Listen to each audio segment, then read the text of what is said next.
Assalamualaikum warahmatullahi wabarakatuh. Apa kabar semuanya? Semoga dalam keadaan sehat walafiat ya. Hari ini kita akan belajar pendidikan Pancasila dan kewarganegaraan. Bab yang akan kita bahas adalah kasus-kasus pelanggaran hak dan pengingkaran kewajiban warga negara. Kali ini materi kita adalah makna hak dan kewajiban warga negara dan substansi hak dan kewajiban asasi manusia dalam Pancasila. Pembahasan pertama adalah makna hak dan kewajiban warga negara. Hak. Hak merupakan suatu hal yang harus diperoleh atau didapatkan. Hak adalah sesuatu yang mutlak menjadi milik kita dan penggunaannya tergantung pada diri kita sendiri. Kewajiban. Kewajiban adalah sesuatu hal yang harus dikerjakan atau dilaksanakan.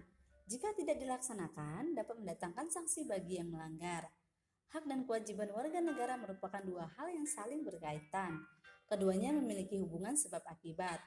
Seseorang mendapatkan hak karena kewajibannya dipenuhi. Misalnya, seorang pelajar mendapatkan ilmu pengetahuan pada mata pelajaran tertentu sebagai salah satu akibat dari dipenuhinya kewajiban oleh guru, yaitu melaksanakan kegiatan pembelajaran di kelas. Substansi dan kewajiban asasi manusia dalam Pancasila.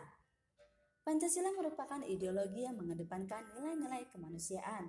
Pancasila sangat menghormati hak dan kewajiban setiap warga negara.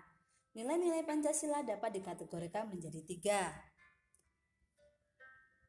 yaitu nilai dasar, nilai instrumental, dan nilai praksis. Ketiga nilai tersebut secara langsung ataupun tidak langsung mengatur hak dan kewajiban warga negara sebagaimana dipaparkan berikut ini. Yang pertama, nilai ideal atau nilai dasar. Nilai dasar berkaitan dengan hakikat kelima sila Pancasila, yaitu nilai ketuhanan, nilai kemanusiaan, nilai persatuan, nilai kerakyatan, dan nilai keadilan. Nilai-nilai dasar tersebut bersifat universal, sehingga di dalamnya terkandung cita-cita tujuan serta nilai-nilai yang baik dan benar. Selain itu, nilai ini bersifat tetap dan melekat pada kelangsungan hidup negara. Hubungan antara hak dan kewajiban warga negara dengan Pancasila dapat dijabarkan secara singkat sebagai berikut.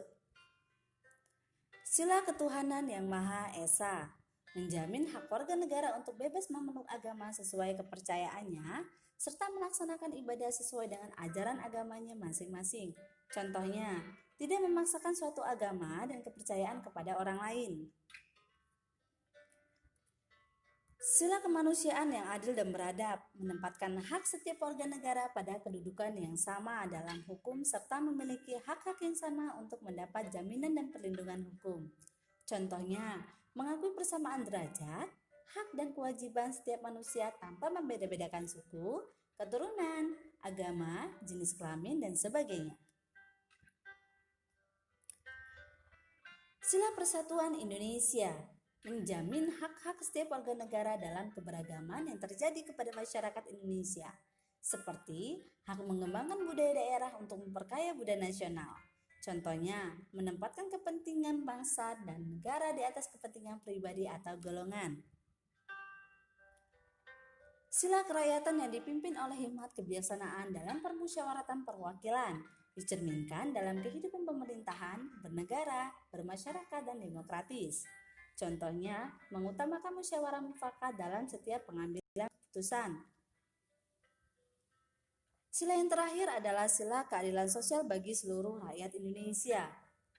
Mengakui hak milik perorangan dan dilindungi pemanfaatannya oleh negara, serta memberi kesempatan sebesar-besarnya kepada masyarakat, seperti mengembangkan sikap gotong royong dan kekeluargaan dengan masyarakat di lingkungan sekitar. Nilai yang kedua adalah nilai instrumental. Penjabaran dari nilai-nilai dasar yang sifatnya lebih khusus. Nilai instrumental merupakan pedoman pelaksanaan kelima sila Pancasila. Pada umumnya, berbentuk ketentuan konstitusional, mulai dari Undang-Undang Dasar sampai dengan peraturan daerah. Peraturan perundang-undangan yang menjamin hak asasi manusia adalah sebagai berikut. Hak atas kewarganegaraan, hak atas pekerjaan dan penghidupan yang layak, hak dan kewajiban bela negara, kemerdekaan berserikat dan berkumpul, kemerdekaan memeluk agama, pertahanan dan keamanan, serta hak mendapat pendidikan. Dan yang ketiga adalah nilai praksis. Nilai praksis pada hakikatnya merupakan perwujudan dari nilai-nilai instrumental. Dengan kata lain, nilai praksis merupakan realisasi dari ketentuan-ketentuan yang termuat dalam peraturan perundang-undangan yang terwujud dalam sikap dan tindakan sehari-hari. Hak dan kewajiban warga negara dalam nilai praksis Pancasila dapat terwujud apabila nilai-nilai dasar dan instrumental dari Pancasila itu sendiri dapat dilaksanakan dalam kehidupan sehari-hari oleh seluruh warga negara. Oleh sebab itu, setiap warga negara harus menunjukkan sikap positif dalam kehidupan sehari-hari. Demikian penjelasan materi makna hak dan kewajiban warga negara dan substansi hak dan kewajiban asasi manusia dalam Pancasila untuk hari ini. Semoga materi yang sudah dijelaskan bisa bermanfaat untuk kehidupan sehari-hari. Tetap semangat, terus belajar dan jadilah kebanggaan orang tua. Wassalamualaikum warahmatullahi wabarakatuh.